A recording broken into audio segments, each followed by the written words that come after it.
हाय जय Hind. SPD railway सामान्य विज्ञान सीरीज में आपका स्वागत है। इसमें हम मॉडल सेट की एनालिसिस करेंगे। यहाँ टोटल डेली 3 सेट यानी 3 मॉडल सेट, जो पहले 6 मॉडल सेट का ये प्रोग्राम था, लेकिन अब इसको घटा के 3 मॉडल सेट का प्रोग्राम कर दिया गया है।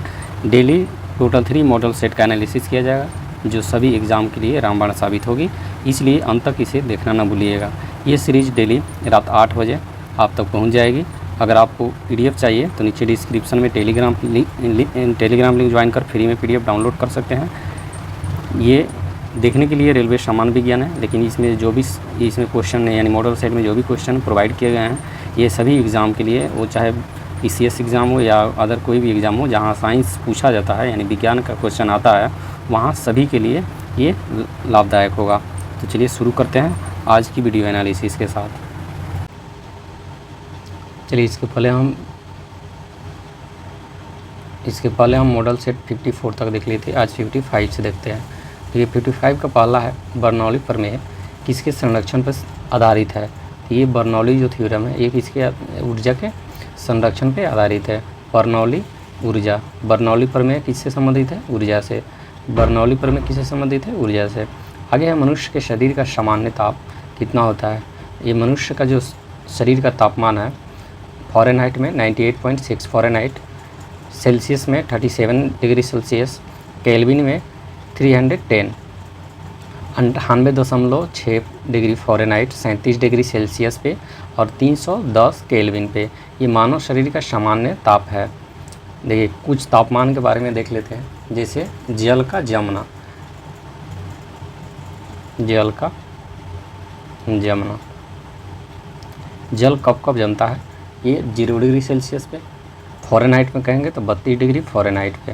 फ़ारेनहाइट ये मान लीजिए हम सेल्सियस का कॉलम है, ये फ़ारेनहाइट का कॉलम बना दिए और ये केल्विन का कॉलम बना दिए। ठीक है, जल जमेगा कितने पे? 0 डिग्री सेल्सियस पे। फ़ारेनहाइट कहेंगे 32 डिग्री फ़ारेनहाइट और केल्विन में कहेंगे तो 273 केल्विन। ये तो हो गया जल का जमना। एक होता है कमरे का सामान्य ताप। कमरे का जो सामान्य ताप होता है वो 27 डिग्री सेल्सियस होता है। कितने डिग्री? 27 डिग्री सेल्सियस होता है। और फ़ारेनहाइट में कहेंगे तो 80.6 होता है। केल्विन में कहेंगे तो 300 केल्विन। 300 केल्विन, ठीक है। ये हो गया कमरे का तापमान। ठीक है, कमरे लिख देते हैं, कमरे का सामान्य तापमान। ये हो गया सेल्सियस में 27 डिग्री सेल्सियस। केल्विन में कहेंगे तो 80.6 डिग्री फ़ारेनहाइट और केल्विन में 300 केल्विन। ये हो गया कमरे का सामान्य तापमान। जल का जमना होगा 0 डिग्री सेल्सियस पे 32 डिग्री फ़ारेनहाइट 273 केल्विन। अब देखते हैं मानव शरीर का। तो देख लिए मानव शरीर का सेल्सियस में 37 डिग्री सेल्सियस और फ़ारेनहाइट में 98.6 डिग्री फ़ारेनहाइट और केल्विन में 310 केल्विन। ठीक, एक और बचता है जल का उबलना। ठीक, जल का यहाँ पे जमना देख लिए और जल का उबलना।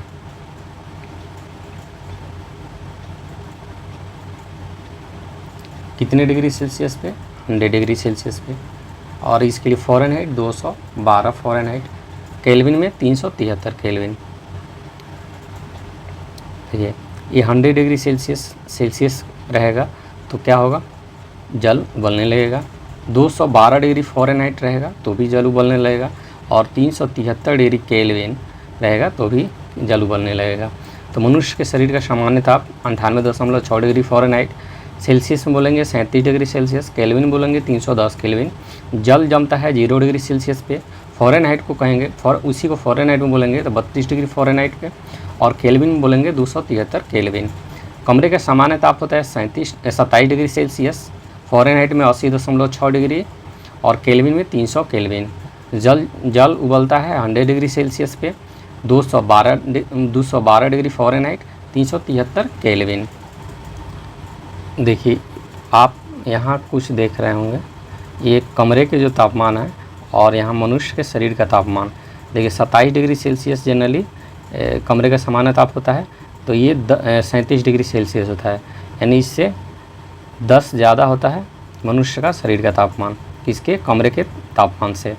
केल्विन में भी लगभग 10 डिग्री बड़ा ज़्यादा होता है और केल्विन में भी 10 केल्विन ज़्यादा होता है। यानी कमरे के तापमान में अगर सब में 10-10 जोड़ देंगे तो मनुष्य के शरीर का तापमान निकल जाएगा। जैसे कमरे का तापमान है सामान्यतः डिग्री सेल्सियस में 27 डिग्री सेल्सियस, इसमें 10 जोड़ेंगे तो 37 डिग्री सेल्सियस हो जाएगा मनुष्य के शरीर का तापमान, सामान्य तापमान।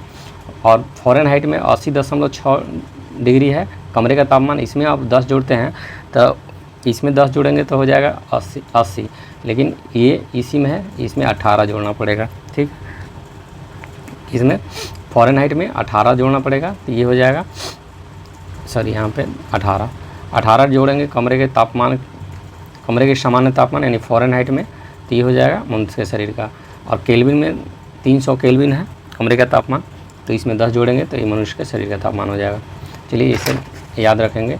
जल का जमना 0 degree Celsius, Fahrenheit 32 degree Fahrenheit, kelvin 273 kelvin. कमरे का सामान्य तापमान 27 degree Celsius, 80.6 degree Fahrenheit, 300 kelvin. जल का जमना 100 degree Celsius, 212 degree Fahrenheit, 373 kelvin. मनुष्य के शरीर का तापमान 98.6 degree Fahrenheit, 37 degree Celsius, 310 kelvin. चलिए आगे देखते हैं। आगे है एलपीजी गैस मुख्यतः उपस्थित रहता है। देखिए इसमें मुख्यतः पूछ रहा है, मुख्यतः होता है ब्यूटेन होता है। ठीक है, एलपीजी में मुख्यतः उपस्थित होता है ब्यूटेन, लेकिन इसमें प्रोपेन भी मिला होता है। ब्यूटेन, ये ब्यूटेन और प्लस प्रोपेन भी होता है, लेकिन इसमें मुख्यतः होता है ब्यूटेन। तो अगर मुख्यतः पूछ देगा, एलपीजी में सामान्यतः अगर पूछेगा तो ब्यूटेन प्रोपेन, लेकिन अगर मुख्यतः पूछेगा तो ब्यूटेन हो जाएगा। आगे है रडार निकाय में किन तरंगों का उपयोग होता है, तो विद्युत चुंबकीय तरंग का उपयोग होता है। किसमें? रडार निकाय में विद्युत चुंबकीय तरंग का इस्तेमाल होता है। आगे कंप्यूटर के इलेक्ट्रॉनिक चिप्स में किसका प्रयोग होता है, तो सिलिकॉन का। जो कंप्यूटर का जो चिप्स बनाया जाता है या मेमोरी कार्ड वगैरह बनाया जाता है या सिम बनाया जाता है, उसमें सिलिकॉन का यूज़ किया जाता है। आगे भूकंप तरंगों का रिकॉर्ड किस यंत्र द्वारा होता है, तो सिस्मोग्राफ। भूकंप तरंग का जो रिकॉर्ड है सिस्मोग्राफ द्वारा इसको रखा जाता है। तो आगे देखते हैं। एक लैंप की बत्ती में तेल ऊपर चढ़ जाता है, किसके कारण? केशिक तत्व के कारण। केशिक तत्व के कारण, क्रिया के कारण। किसके कारण? केशिक तत्व की क्रिया के कारण। अब इसको देख लेते हैं, ये क्या होता है? कैपिलरी। देखिए केशिक तत्व के समझने से पहले हम समझ रहे हैं केश नली। क्या? केश नली, इसको कैपिलरी ट्यूब बोलते हैं। तो ये क्या होता है? एक ऐसी खोखली नली जिसकी त्रिज्या बहुत कम होती है, एक समान होती है, केश नली कहलाता है। देखिए इसमें क्या होता है? खोखली होती है, त्रिज्या बहुत कम होता है, इसका जो त्रिज्या होता है बहुत कम होता है, ठीक, और एक समान होता है तथा एक समान होता है, इसको केश नली बोलते हैं। ठीक है, इसमें खोखली, त्रिज्या कम, एक समान होता है। देखिए केश नली में जो द्रव्य के ऊपर चढ़ने या नीचे दबने की घटना को केशिक तत्व कहते हैं। द्रव्य के केश नली में ऊपर चढ़ने तथा नीचे गिरने के कारण द्रव्य का पृष्ठ तनाव, कारण क्या है? गिरने का कारण क्या है? द्रव्य का पृष्ठ तनाव। देखिए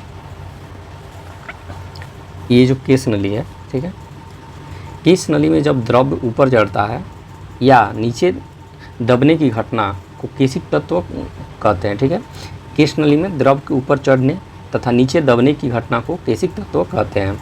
द्रव्य के केश नली में ऊपर चढ़ने तथा नीचे गिरने का कारण क्या होता है? पृष्ठ तनाव। ठीक है, इसमें पृष्ठ तनाव का भी महत्वपूर्ण है। चलिए आगे देखते हैं। देखिए अगर इसका उदाहरण देखते हैं केशिक तत्व हो गया, तो एक तो लैंप बत्ती हो गया, एक होता है ब्लॉटिंग पेपर। ठीक है, पेड़ पौधों की शाखाओं, तनों तथा पत्तियों का जो जल का है, जल नीचे से जाता है, वो उसी के कारण होता है। कृत्रिम उपग्रह के अंदर जो होता है वो भी इसी की तरह।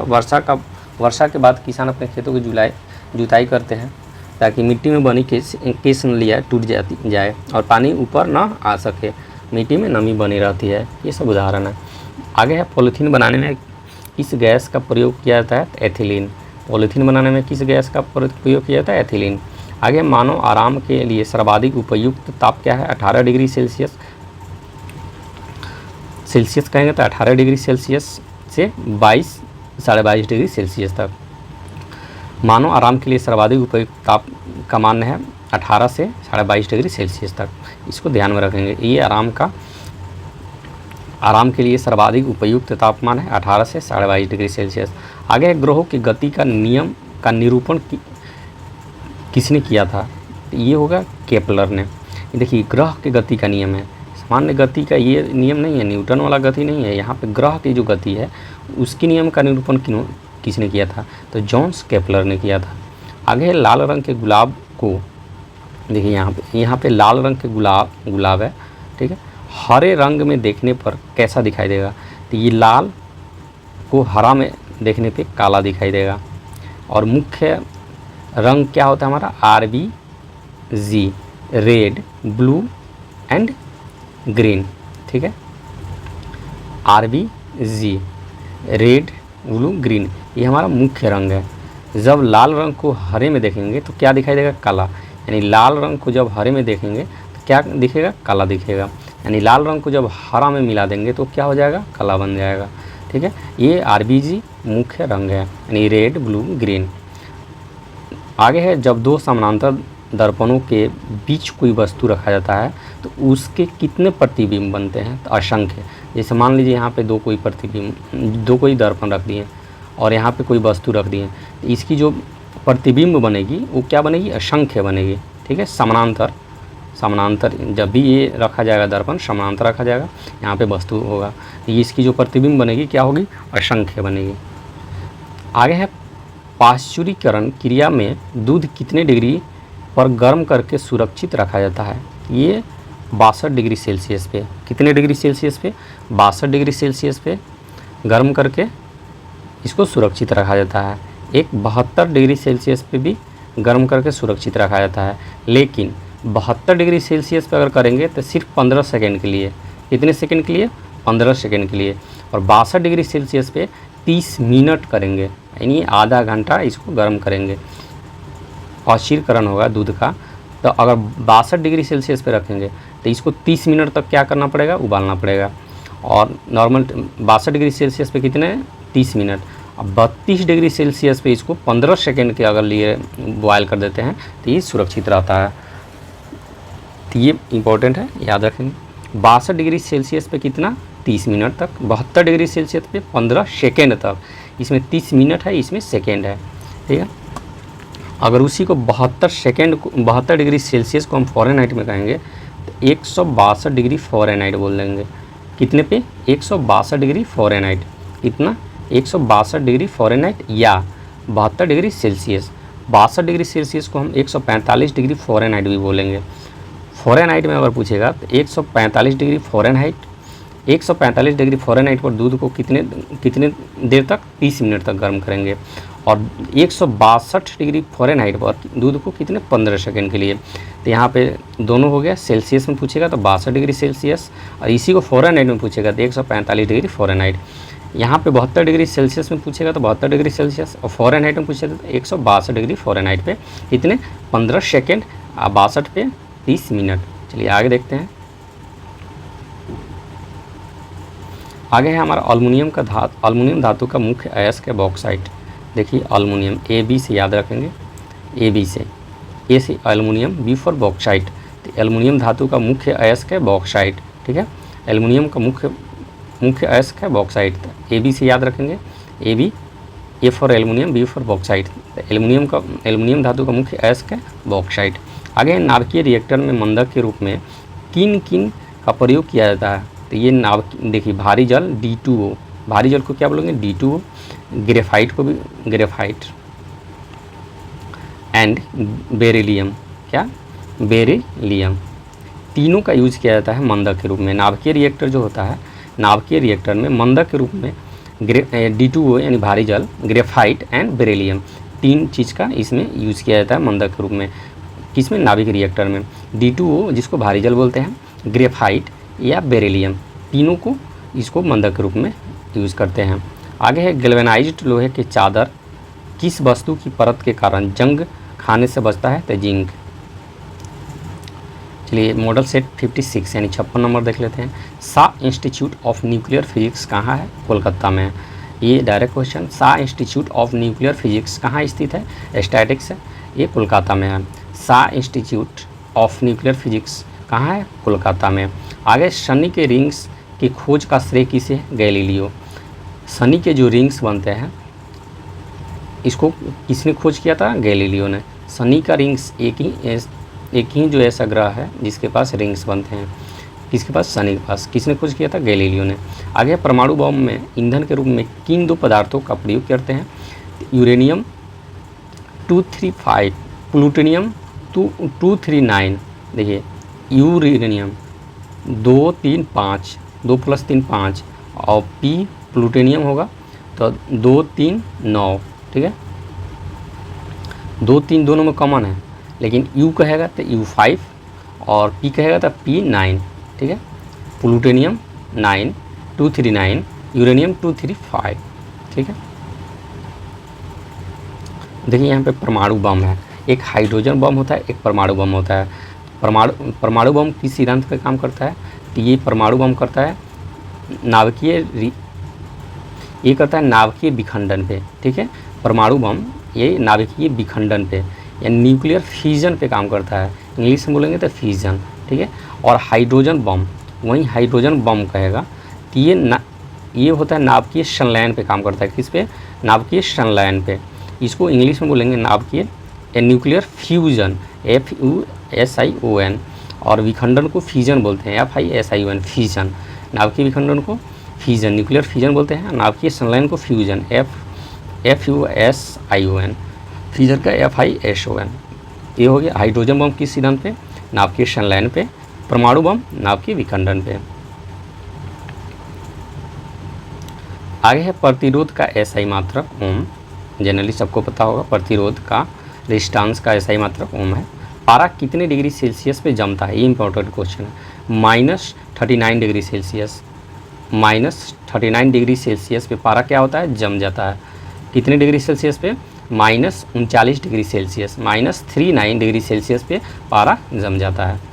आगे है दाब बढ़ाने पर बर्फ़ के गलनांक, यानी बर्फ़ का जो गलने की जो अंतिम पॉइंट है उस पर क्या प्रभाव पड़ेगा?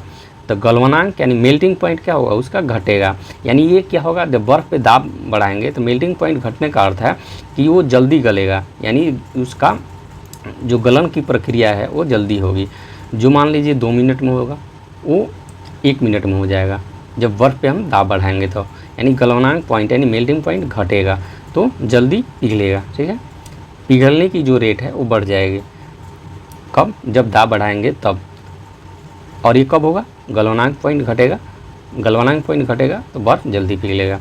आगे कोल गैस मुख्यतः किनका मिश्रण होता है? तो ये हाइड्रोजन और मीथेन का मिश्रण होता है। जो कोल गैस होता है COAL, कोल गैस, ये हाइड्रोजन प्लस CH4 का क्या होता है? मिश्रण होता है। यानी हाइड्रोजन प्लस मीथेन का क्या होता है? मिश्रण होता है। कौन? Coal gas. चलिए आगे देखते हैं, लाल रेड का रासायनिक नाम क्या है? ये लाल रेड है, ये ट्राई प्लम्बिक टेट्रा ऑक्साइड, ये ध्यान में रखेंगे। लाल लेड का रासायनिक नाम है triplumbic tetra oxide, triplumbic tetra oxide. लाल रेड का रासायनिक नाम है ट्राई प्लम्बिक टेट्रा ऑक्साइड। किसका? लाल लेड का रासायनिक नाम है ट्राई प्लम्बिक टेट्रा ऑक्साइड। लाल लेड ट्राई प्लम्बिक टेट्रा ऑक्साइड, लाल लेड ट्राई प्लम्बिक टेट्रा ऑक्साइड, इसको याद रखेंगे। लाल लेड का रासायनिक नाम है ट्राई प्लम्बिक टेट्रा ऑक्साइड। ये आगे है, शुद्ध अल्कोहल में कौन सा रसायन मिलाकर पावर अल्कोहल के रूप में हवाई जहाज़ के ईंधन में प्रयुक्त किया जाता है? तो ईथर और बेंजीन। ये मोस्ट इंपॉर्टेंट क्वेश्चन है, इसको ध्यान में रखिएगा। शुद्ध अल्कोहल में कौन सा रसायन मिलाकर पावर अल्कोहल के रूप में हवाई जहाज़ के ईंधन में प्रयुक्त किया जाता है?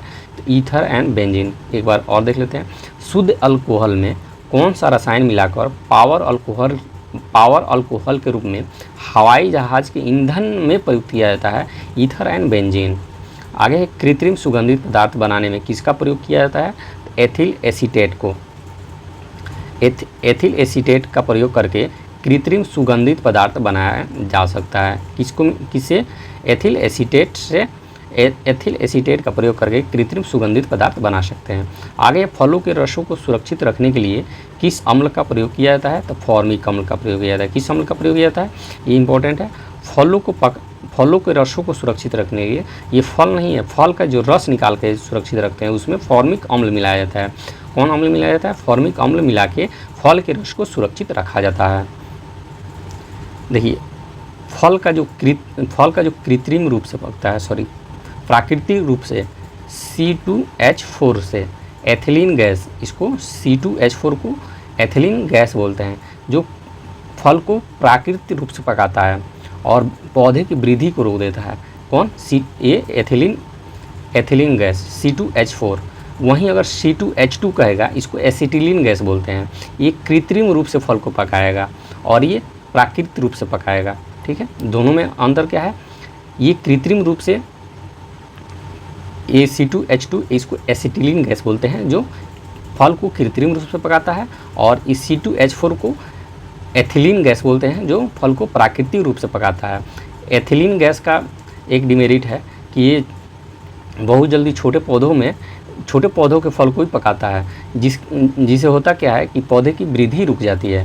तो एथिलीन गैस से पौधे की वृद्धि भी रुकती है और ये कृत्रिम रूप से फल को पकाता है। C2H2 इसको एसिटिलीन गैस बोलते हैं, इसको बोलते हैं एसिटिलीन। ठीक है, एसिटिलीन, इसको एथिलीन बोलते हैं। ठीक है, अंतर है, एसिटिलीन, इसको एथिलीन। एसिटिलीन कृत्रिम रूप से पकाता है, एथिलीन प्राकृतिक रूप से पकाता है। चलिए आगे देखते हैं।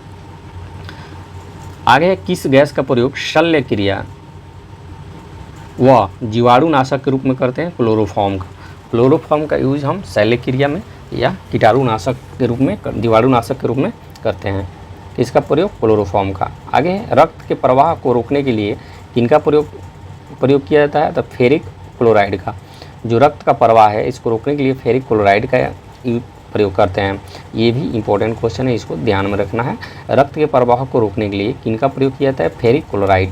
रक्त के प्रवाह को रोकने के लिए किनका प्रयोग किया जाता है? Ferric chloride. आगे है, वेल्डिंग करने में किन किन गैसों का मिश्रण प्रयोग किया जाता है? तो ऑक्सीजन और एसिटिलीन। देखिए, वहीं एसिटिलीन C2H2 देखे थे, C2H2 ये एसिटिलीन है प्लस ऑक्सीजन मिला देते हैं, तो वेल्डिंग जो किया जाता है इन गैसों का मिश्रण के प्रयोग से किया जाता है वेल्डिंग। C2H2 O, ऑक्सीजन को O2, C2H2 प्लस O2, यानी ऑक्सीजन प्लस एसिटिलीन को मिला के वेल्डिंग करने में यूज किया जाता है। आगे हाइड्रोजन गैस का आविष्कार किसने किया था? Henry Cavendish. देखिए, H फॉर हाइड्रोजन से ध्यान रखेंगे, हेनरी कैवेंडिश। HK यानी H for hydrogen, H for Henry Cavendish. HK से याद रखेंगे, H फॉर हाइड्रोजन और H for Henry Cavendish, K for Cavendish, H for Henry. तो HK हाइड्रोजन गैस का आविष्कार किसने किया था? HK। H for Henry Cavendish, H for Henry, K for Cavendish, H for hydrogen भी हो जाएगा, इसे याद रखेंगे। आगे है, वैज्ञानिक एवं औद्योगिक अनुसंधान के लिए भारत में दिया जाने वाला पुरस्कार कौन सा है? शांति स्वरूप भटनागर पुरस्कार।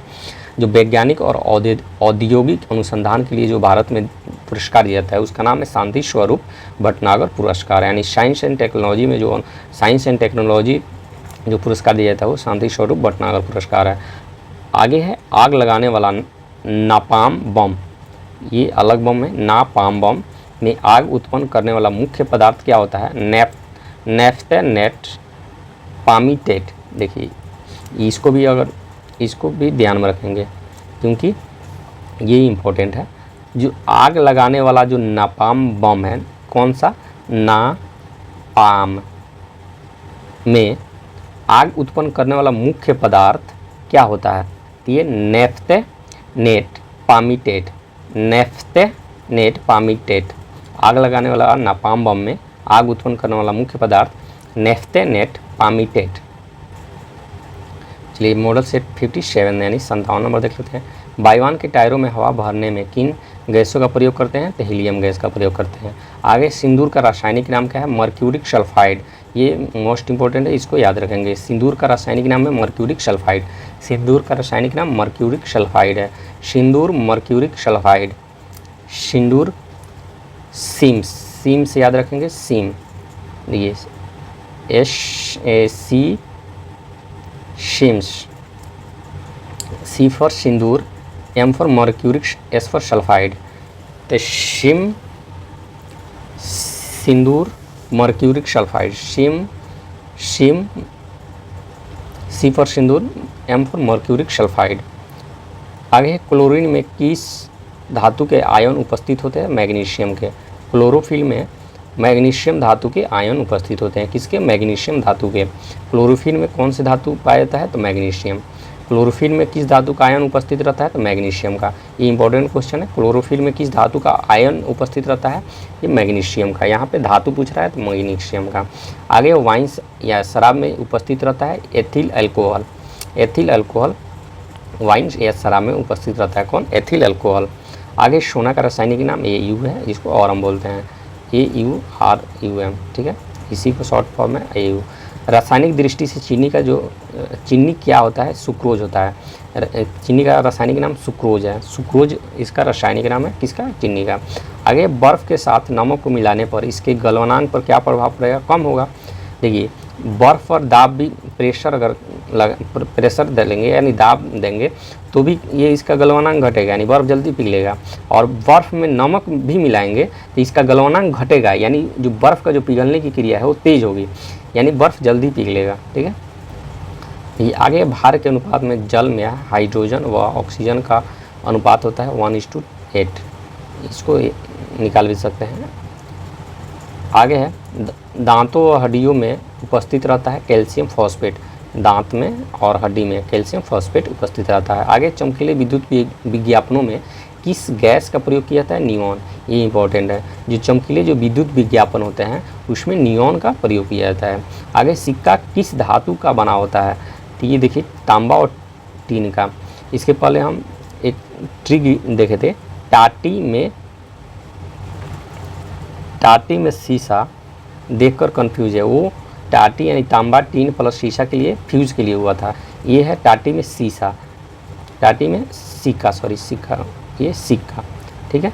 तो टाटी में सिक्का, ता फॉर तांबा, टी फॉर टीन और मे फॉर कुछ नहीं और सिक्का का। ये सिक्का किससे बना होता है? टाटी का।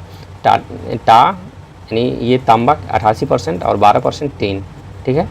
टाटी किसको कहते हैं? गांव देहात में जो लकड़ी या बांस वगैरह का जो बना होता है, खरपतवार का जो बना होता है दीवार, उसको टाटी बोलते हैं। तो टाप और तांबा, टी फॉर टीन, नहीं सिक्का का किससे बना होता है? तांबा और टीन का।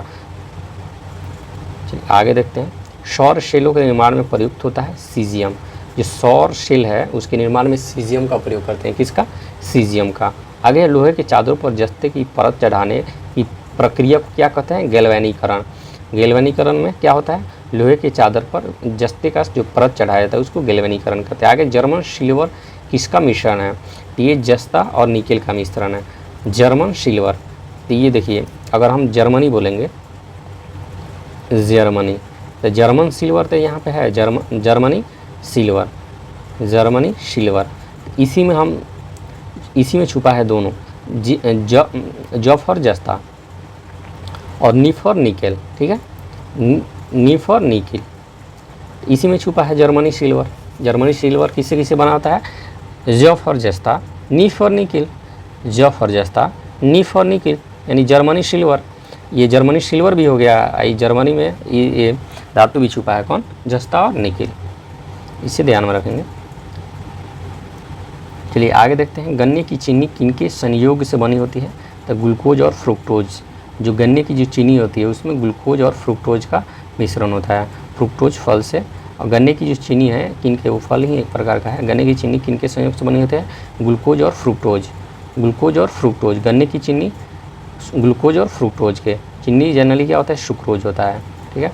इसके पिछले देखे थे, चीनी क्या होता है? जनरली सुक्रोज होता है चीनी। इसके पहले हम देख लेते हैं।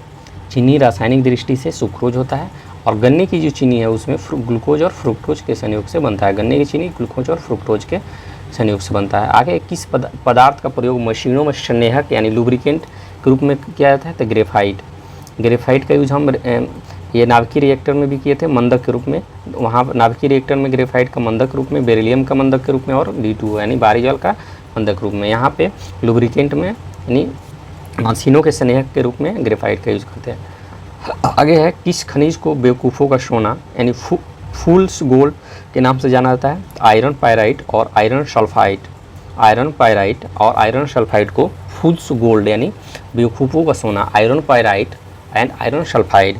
देखिए आयरन पायराइट और sulphide, iron pyrite and sulphide, iron pyrite iron sulphide, iron pyrite iron sulphide बेवकूफ़ों का सोना या फूल्स गोल्ड को इसको आयरन पायराइट को और आयरन सल्फाइड को कहते हैं फूल्स गोल्ड यानी बेवकूफ़ों का सोना। आगे है, हवाई जहाज़ को बनाने में कौन सा फाइबर का प्रयोग करते हैं? तो कार्बन फाइबर। जो हवाई जहाज़ बनाया जाता है उसमें कार्बन फाइबर का यूज़ करते हैं। हवाई जहाज़ बनाने में फाइबर का जो यूज़ किया जाता है वो कार्बन फाइबर होता है। हवाई जहाज़ को बनाने में कौन सा फाइबर? तो कार्बन फाइबर का यूज़ किया जाता है। चलिए आज की वीडियो में इतना ही रहने देते हैं। अगर वीडियो आपको अच्छा लगे तो लाइक एंड सब्सक्राइब जरूर कीजिएगा, जितना हो सके तो इसको शेयर कीजिएगा ताकि इससे जुड़कर और भी फ्रेंड इसका लाभ उठा सके। थैंक्स फॉर वॉचिंग, मिलते हैं नेक्स्ट वीडियो में। जय हिंद।